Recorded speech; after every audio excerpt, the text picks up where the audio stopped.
Cada vez son máis os pequenos comercios que van pechando a persiana pola xubilación dos seus propietarios. Unha fotografía que dende Zona Aberta queren cambiar. E para isto buscan a complicidade da Xunta de Galicia.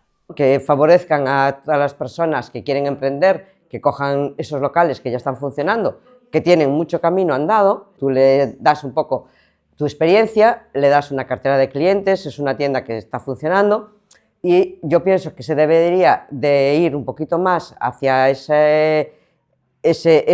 comercios, porque estás viendo que en Pontevedra, en Santiago, en Vigo, pues están cerrando, como aquí en Villagarcía, ¿no? Cierran esos comercios por jubilación. Pero non son a remuda xeracional do sector. Dende o comercio vilagarcián piden tamén máis apoio das administracións aos autónomos. Non son o momento no que deciden emprender. Se ayuda mucho al autónomo que empieza, pero el autónomo que llevamos tantos años trabajando, ¿por qué no se nos puede echar una mano?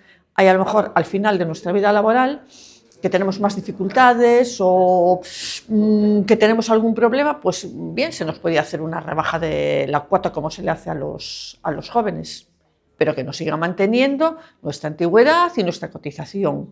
Outra das cuestións que Zona Aberta cree que se debe abordar é a regulación dos períodos de rebaixas. Dende a Asociación de Comerciantes vilagarciáns apostan por volver a normativas anteriores, onde os tempos estaban delimitados. Encubrimos las rebajas con descuentos, con promociones, con no sé qué. Yo considero que a los clientes los tienes que respetar, entonces no le puedes estar dando promociones continuas porque hay unos que compraron ayer y mañana no le puedes dar una promoción, porque, jolín, le estás faltando al respeto. Vamos a centrar las rebajas como eran antes, que sí que eran rebajas.